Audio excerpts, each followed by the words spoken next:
Est-ce un match nul au goût de défaite, mes amis, habillage à l'américaine? Et je ramasse les copies. Oui ou non? Match nul au goût de défaite, Ludovic Obraniak. Oui. Dave Apadou. Bis. Félix Roy. Non. Étienne Moiti. Oui. C'est nous. Ah, mais non, mais nous. je suis pas un clown. Hein. Pardon? Je dis ce que je pense, c'est tout, monsieur. Eh ben, on a quand même votre ami Félix Riquelme-Roy qui va s'opposer à l'un des chroniqueurs. Vous pouvez envoyer le jingle et puis on va découvrir l'identité du duelliste. On y va. Félix, vous voulez affronter qui? Je suis pas un clown ou les deux clowns en face? Ouais, je veux bien parce que j'ai un peu pris pour moi quand même si je suis pas d'un naturel susceptible. Donc je vais affronter l'énorme Étienne Moiti. Étienne Non, Moiti. ça s'adressait que à moi. Oui, Je ne vais pas dire le contraire, juste pour faire un super duel. J'ai senti depuis tout à l'heure. Est-ce un match nul au goût de défaite? La réponse, il va commencer. Je ne suis pas un clown. Je dis ce que je pense. C'est un oui. Étienne Moiti, pourquoi qu'est-ce qui passe pas dans ce match nul? Bah, il n'y a rien qui passe dans ce match nul, en fait. Si tu regardes d'abord les statistiques du match, c'est véritablement incroyable. Je veux dire, il passe 2-3 fois la ligne médiane, il n'y a quasiment aucune occasion, il marque 2 buts. Donc si avec ça, c'est pas une catastrophe. Je veux dire, on a eu le ballon absolument tout le temps. Cette équipe d'Islande, franchement, c'est une faiblesse. Ils ont pris 5 buts face à l'Ukraine. Ils sont absolument catastrophiques. Je ne sais pas comment tu peux prendre un but, mais alors 2, et même pas réussir à leur en mettre plus que 2. Non, franchement, c'est plus qu'une défaite. Il répond non, il va vous expliquer le football. J'appelle Félix Roy maintenant. C'est qu'une défaite. Là, les termes ne sont plus les mêmes. Je pense qu'il faut résorber de manière raisonnable nos attentes sur l'équipe de France en général dans cette rêve de début de saison, année après année, et principalement ce rassemblement-ci, eu égard notamment aux absents, notamment ceux qui manquaient dans la ligne offensive. On sait que parfois cette équipe est taxée de ne pas avoir d'identité. J'étais un peu en faux contre cet avis-là au début. Et il faut quand même reconnaître que certains de ceux qui défendaient prolongation, j'ai 30 secondes de plus, certains qui défendaient cet avis... C'est quoi, franchement, t'en as besoin, donc vas-y. Qui défendaient cet avis avaient raison, mais avec le pragmatisme qui sied et qui va si bien à son sélectionneur, il y a quand même 2-3 enseignements à tirer. La France est en très bonne position dans ce groupe-là. On regarde que les cadors européens, certains, pas tous, me tombez pas dessus, surtout Johan, avec la bonne foi, évidemment, qui te sied, n'ont pas tous des certitudes incroyables, notamment au niveau de leur ligne offensive. Moi, je suis déçu par des choses, derrière et au milieu, mais je trouve qu'on ne peut pas dire que ça ressemble à une défaite, on ne peut pas dire que c'est plus qu'une défaite, que c'est un cataclysme. On voit des choses, l'équipe de France n'a pas perdu, l'équipe de France découvre petit à petit son nouveau profil qui l'amènera au tournoi où elle est toujours très forte. Franchement, c'était un double duel pris en 2 contre 1. Étienne Moiti, même pas mal, mais attendez, évidemment, l'avis du président et l'avis du public. Pour toi, public, ça se passe sur le compte X de l'équipe du soir. Si c'est un match nul au goût de défaite, ici c'est oui, c'est Étienne. Si c'est non, c'est Félix, car il ne faut pas attendre grand-chose de ces matchs. Président, à vous de jouer, Félix ou Étienne? Non, je rejoins Félix sur le côté où il ne faut pas attendre grand-chose de ces matchs de l'équipe de France. On est un peu habitué, malheureusement, à pas voir grand-chose et pas de grands spectacles, mais on peut aussi juger le contenu de ce match-là. Donc moi, personnellement, je suis assez déçu.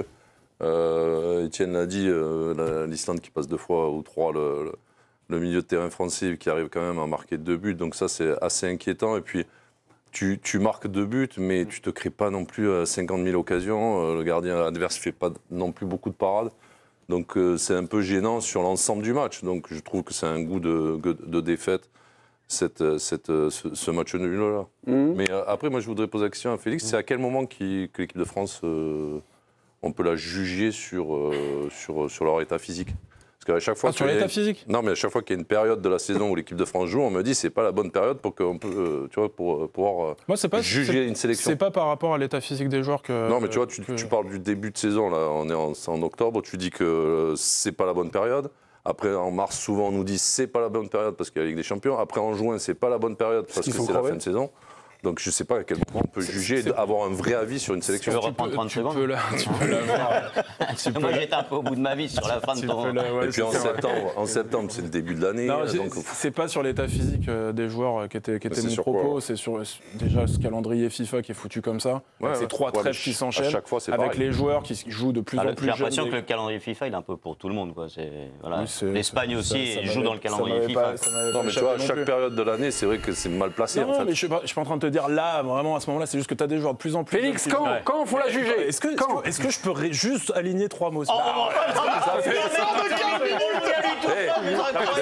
mais l'émission a commencé depuis 5 minutes, t'as parlé de 4 minutes. Je commence une phrase, Etienne Moati m'interrompt pour quand même que le calendrier quand FIFA faut est la même pour tout le juger? monde. Merci. Quand faut la quand faut la juger, le geôlier Moati a sévi. Franchement, tu sais quoi? Le destiner à quelqu'un d'autre, là, franchement, il a bien mérité. Silence, C'est un bizutage, c'est un silence, bizutage. Félix. On va aller à Reykjavik pour voir la Continue à garde-robe. parler quand même, c'est Non, pas non, mais possible. ne vous inquiétez pas, on ne l'entend pas, on ne l'écoute plus, il n'existe coupez le- plus. ah On oui, va à d'accord. Reykjavik pour avoir des nouvelles de la garde-robe de Giovanni. Oh, il est pas bien, là. Cassani. Ouais, il faisait froid. Oh, Giovanni, Oh, il est tout habillé. rouge. Oh. Il est tout rouge. Ça va, Giovanni? Il a pris le soleil. Le match vous a plu, Giovanni?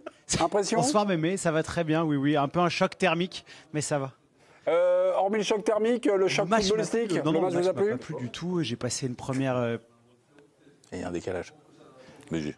Non, le match m'a pas plu du tout. J'ai été extrêmement surpris de la faiblesse défensive de cette équipe de France. Moi, avant la rencontre, je me disais les Bleus vont pas marquer énormément de buts. Je voyais un 1-0, mais pour moi, c'est impossible qu'ils en prennent un. Voilà, j'ai pas aimé leur première période. J'ai pas aimé l'état d'esprit. Il y a beaucoup de cadres, les peu qui étaient présents, qui ont raté leur match. Je pense à Michael Olise en premier lieu. Et puis il y a une réaction. Tu te dis 2-1 et de prendre un but comme ça dans la foulée du but de Mateta, je trouve ça extrêmement surprenant. Donc voilà, c'est pas une rencontre qui m'a plu. Et globalement, entre la première période face à l'Azerbaïdjan et le match de ce soir, je trouve que c'est pas un très bon rassemblement pour l'équipe de France. C'est un coup de gueule, on l'a vu, Didier Deschamps à la mi-temps de France-Azerbaïdjan. Vous pensez qu'il y a eu un recadrage par rapport à ce que vous avez vu entre la première et le moins mauvais en deuxième mi-temps?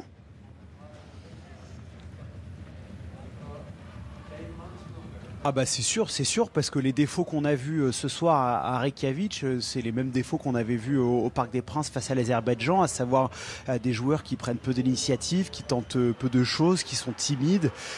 Voilà, il n'y a pas eu d'énormément de variété. Moi, ce qui me frappe, c'est le manque de caractère, quoi. Je trouve que cette équipe-là, elle doit faire plus en dépit des absents, en dépit de la période. Il y a des joueurs qui doivent prendre plus leurs responsabilités.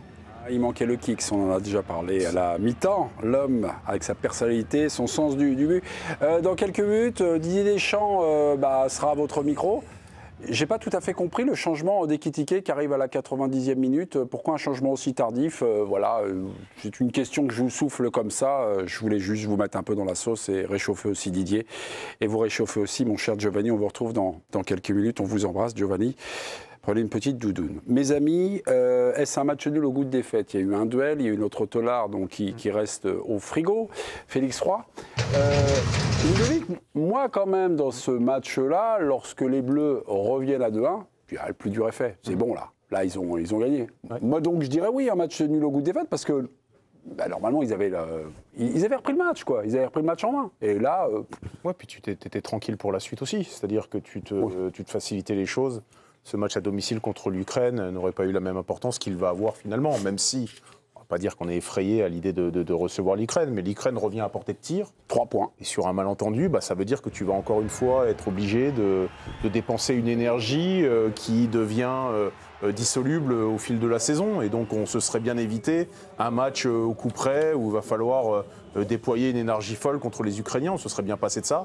Moi, je reviens sur ce qu'on avait dit la dernière fois, c'est-à-dire dans ma vision de l'équipe de France qui va loin dans une compétition, il fallait que cette équipe, elle existe au-delà du fait que Mbappé est le seul leader de cette équipe et qu'il prenne tout en main. C'est-à-dire que ce soir, pour moi, son absence pouvait profiter et montrer aussi qu'il pouvait y avoir l'émergence d'autres personnalités. Ce sera un rendez-vous manqué. Manque de peau, mais j'aimerais quand même, comme les absents n'ont pas toujours tort, voilà, j'aimerais prolonger l'état de fait sur Kylian Mbappé et donc que Johan en dise du bien pendant 30 secondes. Ah, 30 secondes, voilà. Vous êtes obligé, c'est votre gage, c'est la carte joker. Je le trouve très en jambes sur le début de saison.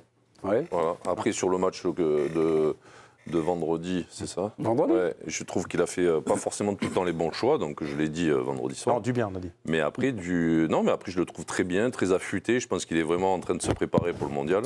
Il y a peut-être aussi pas mal de trucs qui se sont passés la saison dernière qui lui sont restés en travers de la gorge, notamment du côté du PSG. Notamment un joueur aussi qui a eu le ballon d'or, donc je pense qu'il a en travers de la gorge et qu'il essaie de se préparer pour essayer, pour que l'on revoie, que l'on retrouve le joueur qu'il était. Je trouve qu'il a les jambes. Il l'a démontré avec le Real, il le démontre sur certaines actions avec l'équipe de France, voilà. Ok. Mais je sais pas Pas mal. pourquoi il fallait... Ça va ça me convient. Ça va? Est-ce que les Français vont se qualifier dès le prochain match? Ouais. Oui, parce que franchement, il faut. Et on regarde ces qualifs depuis septembre, et on avait dit à la mi-temps, une première mi-temps sympa contre l'Ukraine, et puis Non, mais c'est ça. c'est même pas une maille à l'endroit, une maille à l'envers, et c'est une maille à l'endroit et 5 mailles à l'envers. Bien sûr, et malgré ces productions qui sont quand même très moyennes, parfois faibles, comme ce soir, ils sont en tête parce que ce groupe est d'une immense faiblesse en vérité. Ce soir, l'équipe d'Islande qui joue, mais ça n'a plus rien à voir avec l'équipe des années 2015, 16, 17, où tu pouvais avoir un adversaire qui pouvait te secouer et te prendre par surprise éventuellement. Là, ce soir, ils ne font pas 3 passes de suite correctes. Ils ont un mal fou à s'en sortir. Haraldsson, tu as l'impression que c'est Riquelme dans cette équipe, tiens, clin d'œil. Et Sur le deuxième, ils ont fait 12 passes quand même. c'est vrai, c'est pas faux. deuxième but. Non, c'est vrai. Mais on reparlera de notre bloc défensif. Et alors, ce qui est inquiétant, je ne sais pas, mais en tout cas qui est très décevant ce soir, c'est qu'en fait, dans cette équipe qui était largement remaniée, la seule ligne qui était impeccable, c'était la ligne de défense. C'était celle-là. C'est la ligne quasiment que tu peux imaginer titulaire à la prochaine Coupe du Monde. Or, C'est pas quasiment, c'est la ligne titulaire. Alors parfois, j'ai encore une petite... Saliba, Konaté. Ouais, mais bon, moi je peux penser... Oui, mais enfin, voilà, Enfin, exactement. si cette ligne de défense commence au mondial... Et je l'ai trouvé en grande souffrance, pas organisé. J'ai trouvé ce qui se passe sur le second but, honnêtement, je me dis, mais c'est un sketch, quoi. T'as l'impression qu'ils ont défendu comme en district. C'est ni fait ni à faire. Et effectivement, il y a quand même un truc qui se dégage là de cette équipe. Alors bien sûr, il y a les absents, etc. Mais la faible personnalité de ceux qui auraient dû prendre le relais. C'est-à-dire que tu peux rater, tu peux avoir des insuffisances, mais tu as l'impression qu'il y en avait très très peu qui étaient dans le... Ouais, qui avaient cette capacité à faire la décision, à Nkunku un peu. Pour le reste, j'ai trouvé que c'était très très faible sur ce plan-là. C'était très scolaire. C'était un match le doigt levé. Tu as l'impression que... Ouais, mais c'est difficile quand il y a beaucoup de, je vais pas dire nouveaux, parce que Thauvin, il revient, etc. Mais c'est difficile. Mais dans quelle mesure c'est difficile à ce de point joueurs différents qui arrivent en même temps dans une équipe, c'est difficile qu'il y en ait un qui prenne le leadership comme ça. Tu penses pas qu'un Olysée, il est capable? Oui, ça aurait pu. Ça aurait pu. C'est vrai qu'il l'a pas trop fait, mais quand tu as un joueur aussi important que Mbappé qui écrase, mais qui a une influence énorme sur l'ensemble de l'équipe, et d'un coup il disparaît, il s'en va. D'un coup, tu te retrouves un peu sans meneur, tu vois. Donc, c'est difficile qu'il y en ait un qui ressorte d'un coup comme ça. Je vois pas forcément non plus beaucoup de connexions offensives entre les joueurs. Simplement, je trouve que ces joueurs-là, ils ont moins de talent que ceux qui sont et qui jouent normalement. Et que voilà, la différence, c'est juste celle-là. Ouais, après, c'est dur les matchs où tu tournes autour de la défense sans avoir de solution, on les a vus aussi avec la meilleure attaque possible. Je pense que tu mets un Olysée, tu mets un Thauvin, tu mets comment ça s'appelle, Nkunku avec, par exemple, les titulaires, tu mets Mbappé, Dembélé, Doué ou quoi, ça fonctionne. Mais là, je pense que ça fonctionnerait. Bon, tu t'en mets un avec les 4. Tu trouves que Deschamps nous a permis de voir ça, donc de l'animation offensive assez fluide, etc. Un petit peu plus quand même. Un petit peu plus, moi je un peu plus comme tu dis, tu as du catastrophisme ambiant. Non, mais regarde, contre l'Azerbaïdjan, tu as vu ça par exemple? C'est-à-dire que si Mbappé dribble pas 8 mecs. On le sait depuis des années qu'on est une équipe de tournoi. On sait très bien qu'on ne démontre jamais, mais jamais, c'est pas de tournoi. Et parfois même en tournant, on ne démontre pas. Une identité délirante dans les matchs de qualification, à tel point que l'espèce de sinistrose qu'on a là, avec des souvenirs qui reviennent, on se dit tiens, on va jouer l'Ukraine dans un match décisif, ça nous rappelle. C'est pas de la sinistrose, c'est juste de trouver qu'on s'ennuie quand on les regarde. Oui, mais ça, je suis d'accord avec toi, je suis d'accord, Étienne, je vois les mêmes matchs que vous. Le dernier, on a été une équipe de tournoi. Le dernier tournoi, on l'a pas. D'accord. On l'a pas survolé, tu vois. Le style, le football qu'on déploie, parce qu'on en déploie un, a ce style-là qui n'est perceptible que quand tes tauliers sont là, et ils seront tous. Mbappé, je suis d'accord, est en mission mondiale.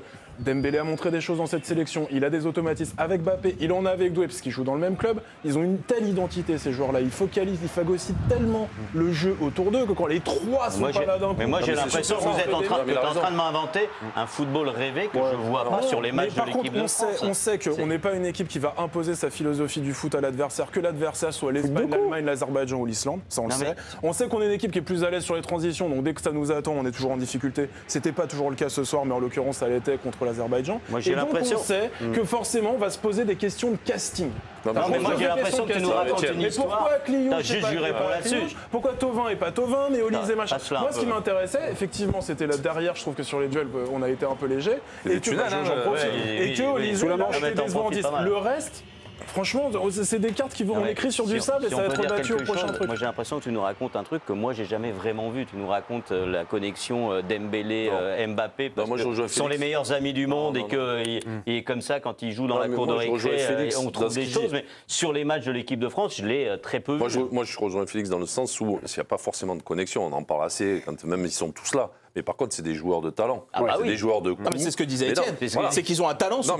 mais ça veut dire que cette évidemment que équipe t'es plus est fort construite avec cela. là-dessus. Non, mais cette équipe est construite là-dessus. Ouais, sur C'est-à-dire de bien ces défendre. individualités. Et puis devant, t'en as un qui va faire Eh la ben oui. différence. Donc, quand tu les as pas, c'est vrai que ça se voit encore plus.